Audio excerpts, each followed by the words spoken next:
Bom dia, eu sou a Keila Nossi. Esse é o devocional da Primeira Igreja Batista de Belo Horizonte. Como é bom ter você conosco. Hoje nós estamos finalizando o livro de Lucas.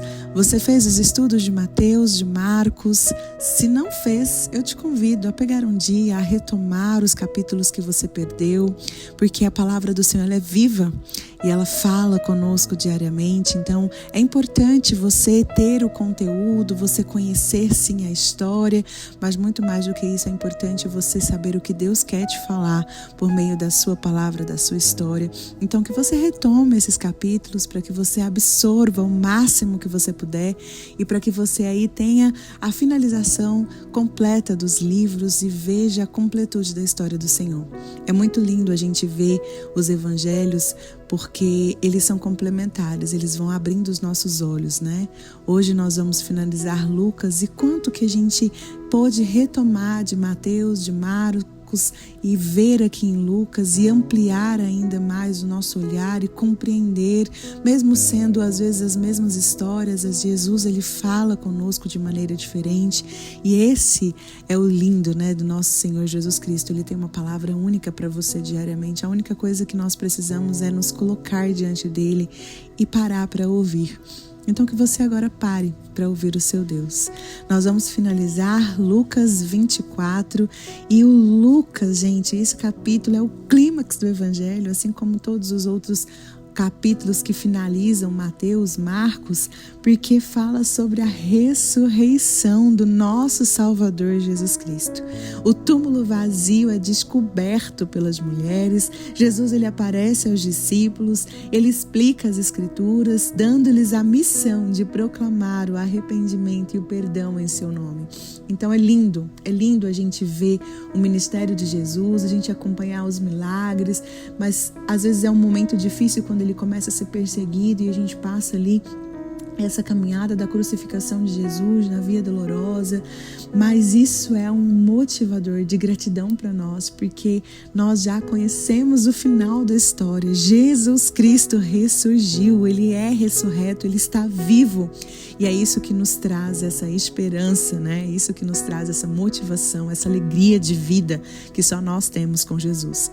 Então, nós temos ali a aparição dos discípulos, né? Jesus ele aparece aos seus discípulos reunidos ali, mostrando-lhes as mãos, os pés para provar que ele estava vivo. Ele lembra os discípulos da sua morte e a ressurreição, trazendo assim o cumprimento das escrituras. Ele os comissiona a pregar o arrependimento e o perdão a todas as nações. Jesus ele volta, né? Ele conduz os discípulos ali a Betânia, os abençoa e ele é levado ao céu.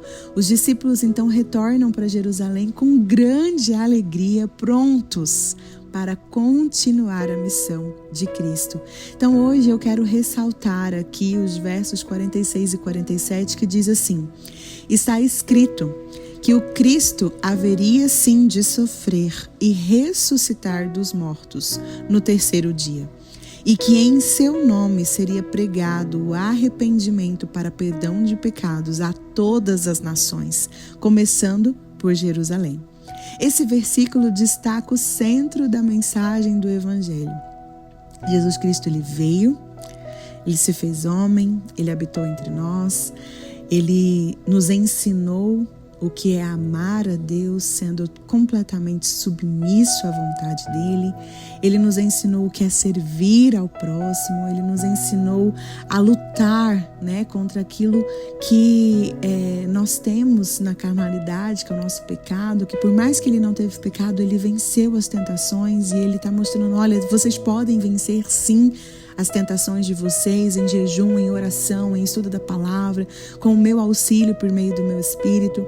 E ele então passa pelo processo da crucificação, trazendo ali a consciência de que ele tomou sobre si as nossas dores, os nossos pecados, e ele ressurge, vencendo a morte. Então esse versículo ele traz a morte, ele traz a ressurreição de Jesus, proporcionando ali perdão e reconciliação com Deus para mim e para você. E ele chama os seus seguidores a proclamarem essa verdade com ousadia e fidelidade. Então, a ressurreição de Jesus, ele é a base da nossa fé e da nossa esperança. Como é bom a gente conhecer o final da história. E isso deve fazer diferença em como nós vivemos os nossos dias. Por quê? Porque ele vive. Nós temos a certeza da vitória sobre o pecado, sobre a morte. Assim como os discípulos foram transformados por esse evento, nós somos chamados a ser transformados por ele, a viver e a compartilhar o Evangelho com esse entusiasmo e com essa coragem. Porque Jesus Cristo, ele venceu a morte. Querido, isso é lindo, sabe por quê? Porque lá no Salmo 23, Davi, ele já profetizou sobre isso, e quando ele falou, olha, o seu pastor, ele vai estar com você mesmo no vale da sombra da morte. E por que ele fala vale da sombra da morte? Porque Jesus Cristo, anos depois, viria para fazer com que a morte se tornasse apenas uma sombra, algo que não pode mais nos alcançar, algo que não pode mais nos afligir, porque nós temos a vida eterna em Cristo Jesus. A morte não é mais o nosso fim. A morte, ela é uma passagem para a vida plena que nós vamos ter com o nosso Salvador. Então isso deve ser o nosso motivador. Nós temos um propósito para estarmos aqui, nós temos a vida, nós temos a consciência do que Jesus Cristo fez, e isso tem que transbordar no nosso coração, isso tem que mudar a nossa forma de viver. Nós não precisamos andar cabisbaixos, nós não precisamos murmurar, nós não precisamos ficar imersos a problemas e dificuldades, por mais que eles existam. Mas nós podemos andar em fé, nós podemos andar em autoridade, porque Jesus Cristo, Ele nos deu essa autoridade. Nós podemos andar mediante a palavra, sendo fiéis aí, porque a nossa esperança é Jesus Cristo, Ele é o nosso precursor, Ele já foi à nossa frente. Então nós hoje precisamos estar prontos para dar testemunho da obra redentora de Cristo em nossas vidas, e nós precisamos confiar que Ele está conosco até o fim. Então hoje eu quero te perguntar, como você tem vivido na plenitude da alegria e na esperança da ressurreição de Cristo? Quando as pessoas olham para você, eles conseguem ver Jesus ressurreto na sua vida? Será que as suas palavras transmitem essa alegria, essa convicção de que você não pertence mais a este mundo, a essas coisas, mas que você é de Cristo, que você é um povo selecionado, um povo santo, um povo separado para viver a promessa do Senhor? E você já parou para refletir como que você pode proclamar esse arrependimento, esse perdão a quem está ao seu redor? Você já parou para pensar como que você pode fazer isso? Por meio de palavras, por meio de ações. Você precisa se planejar, você precisa ser intencional, você precisa refletir se você tem cumprido a missão de Jesus na sua vida diária. E você precisa principalmente pensar o que significa para você saber que Jesus está no céu, que Ele está lá, preparando a sua morada, mas que Ele continua aqui no seu coração por meio do Espírito Santo. Será que você tem dado ouvido ao Espírito Santo, a tudo que Ele tem trazido para você, as mudanças, a santidade, as reflexões que você precisa fazer?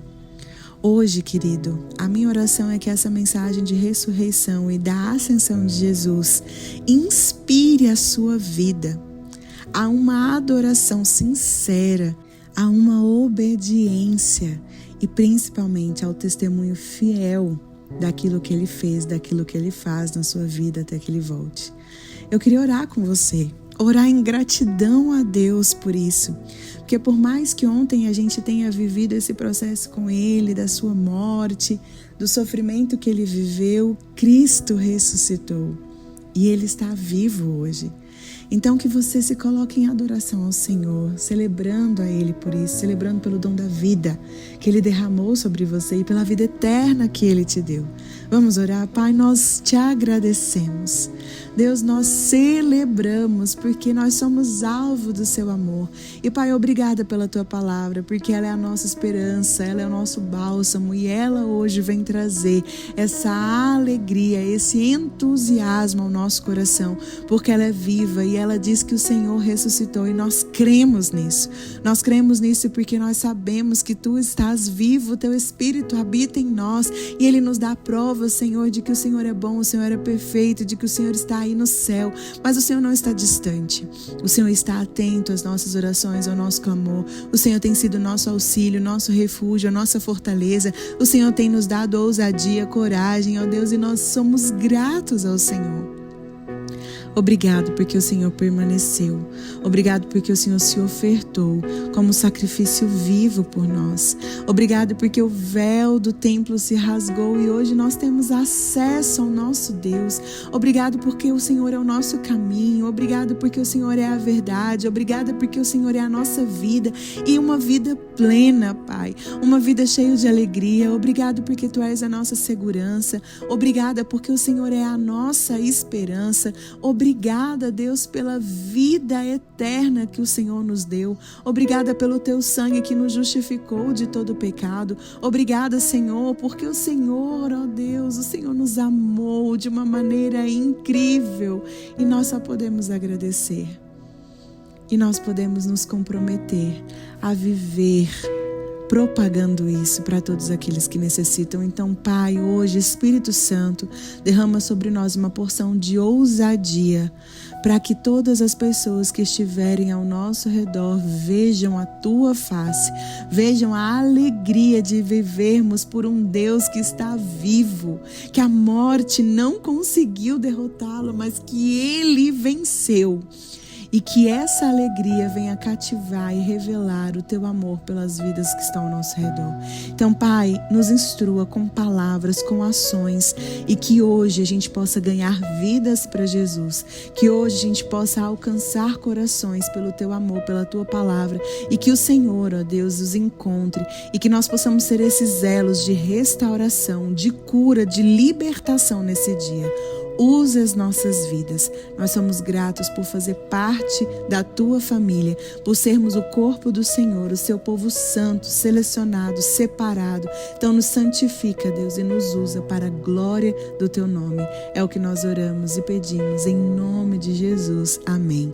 Querido, que Deus te abençoe e esteja aqui, porque amanhã nós iniciaremos o livro de João. Não perca por nada. Até lá, pessoal!